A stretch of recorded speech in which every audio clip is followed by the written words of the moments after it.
Hello, folks. I'm following on from the same theme of Rory and Lena before me.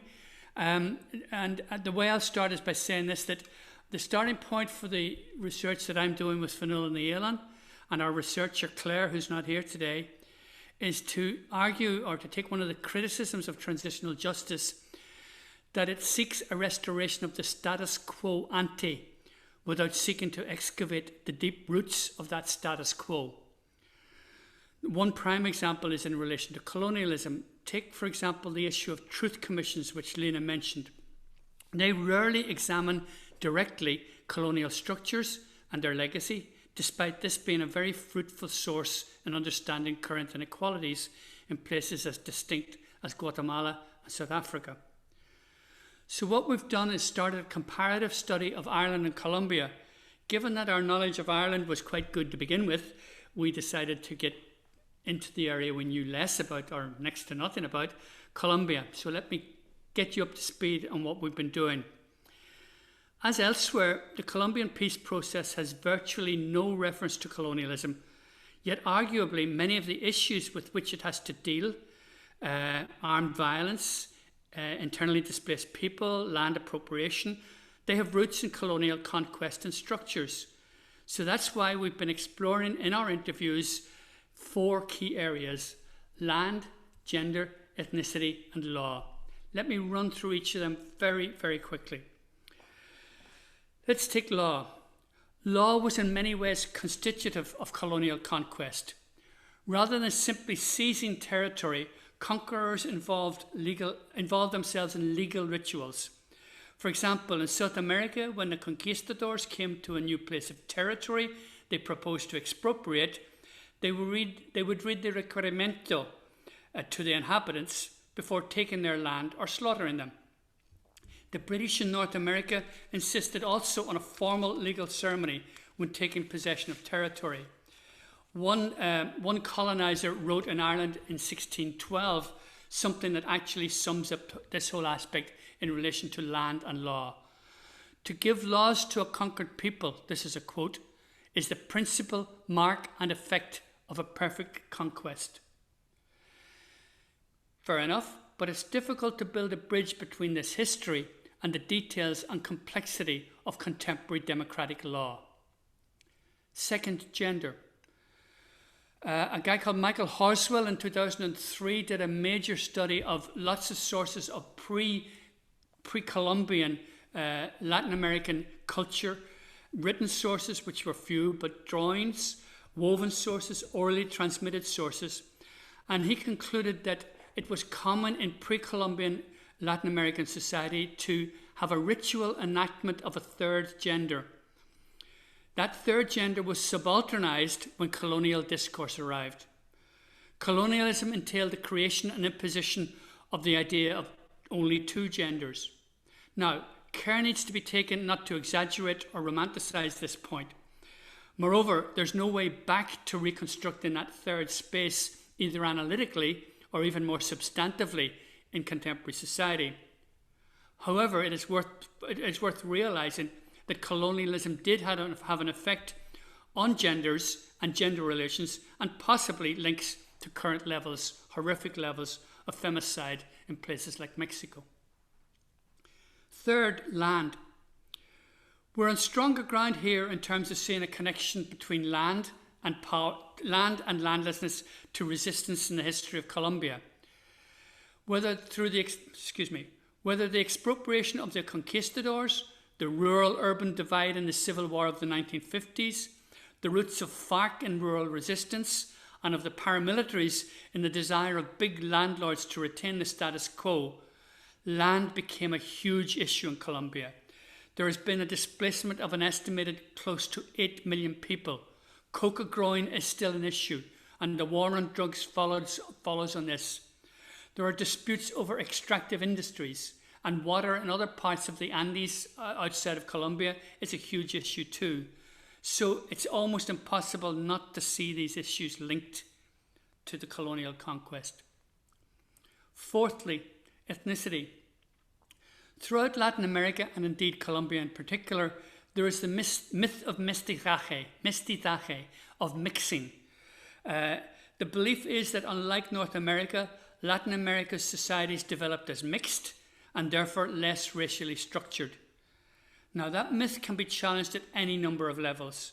To begin with, there's one writer, Shuey, who says rape is the founding act and trope of mestizaje. Another measure, there has been only one indigenous political leader and no black political leader in any of the countries of South America since independence. The myth of mestizaje is less a call to decolonization and inclusion than an argument underpinning white dominion.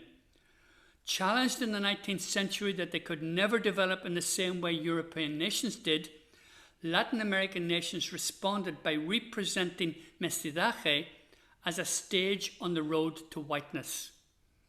At least the population was not black or indigenous, but was increasingly mixing to the point of favouring the superior races over the inferior. As Loveman puts it, mestizaje was presumed to reduce the relative influence of Indianness and Africanness on the nation, while enhancing the influence of Europeanness or native whiteness. So the links to contemporary racial and ethnic inequality in Colombia, again, I think are obvious. Okay, so far, so good, but also so abstract. The key question is, that we're asking, is how can transitional justice deal with any of this? And let me just run through a whole list of woe. Prosecutions are out of the question. I think that's sort of obvious, so I'll not linger on that one. 2, the slaughter of conquest can't be reversed. Quijano estimates that in the Andean area, the conquest led to the deaths of 65 million inhabitants in a period of less than 50 years, perhaps the biggest single genocide this planet has known. What possibly could transitional justice 500 years later do about that? What about restoring the land? Whom to? The originally dispossessed? Who are their descendants? Are their descendants the current occupiers of the land? What about reparations? Where to begin and where to end? You can't get at the direct victims of that slaughter years ago, but there are more recent direct victims. Yet on the other hand, what about the descendants of the historically displaced, the massacred, the enslaved, if they could even be identified? We could look towards an official apology, but Australia, which has tried that in a big way, has led to mixed reactions among the indigenous people there. Symbolic reparation is another aspect. I think this is an important one, and I'd gladly talk about this later. It's significant, but in many ways it really, really is minimalist.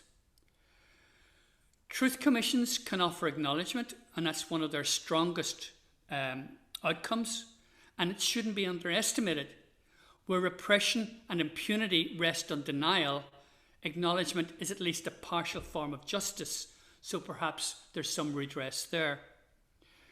And lastly, that other bulwark of transitional justice, non-repetition. In one sense, this can be guaranteed. The conquistadors are not coming back. But their legacy is apparent in all aspects of society. As the Palestinians put it, it's not just that there was a catastrophe in 1948. The catastrophe, the Nakba, is with us every day. Now, on the basis of all of that, it would be possible to say, well, look, give up now. You're not going to get anywhere in this, but how dare we? We shall plough on. I just want to raise one other point, though, which has struck me in the course of doing the interviews that we've done, all of them remotely and all done by our colleague Claire. A lot of people we talked to in Colombia said that this was not an issue, colonial legacy was not an issue, which surprised us very greatly. And they immediately turned the conversation to coloniality. And the argument of coloniality, very, very simply, don't throw things at me for putting this in a very shorthand way, is that something happened to the planet in 1492 when Columbus sailed. His voyage introduced a new cosmology, a new epistemology to the earth, a way of looking at the world and the people in the world that was divided along racial terms. And that is still with us. And it has gone through all sorts of forms, whether it's been the different colonialisms that there have been, British, English, Dutch, German, Italian. Even the Scots had their own colony briefly in Latin America. It was a total failure, by the way. So all these colonialisms are aspects of it. But then even post-colonialism, after formal independence, coloniality exists in neo-colonial forms, whether it's the neoliberalism that Lena and Rory are looking at, or new empires that come on the world, like the American Empire and so on and so on. So on that basis, there's no point just looking at what happened 500 years ago and what its effects might be today. It's a very good point, and I'm going to not try to, in the time I can't, but I'm not going to try to completely answer it, but I'm just going to put one question in there. Yes, the world is ill-divided. Yes, there is inequality. Yes, there is racism. Yes, there is patriarchy. But who populates the lower elements of that hierarchy? Why is it that Afro-Caribbeans and Afro-Colombians are at the bottom of society? Why are indigenous people at the bottom of societies the world out from North America to Australia? Why is it that there was a struggle for civil rights for Catholics here because they were at the bottom? Why was there a struggle for civil rights for black people in the States? So what I'm saying is that if you look at who populates the lower rungs of inequality, the explanation for that lies ultimately in colonial structures.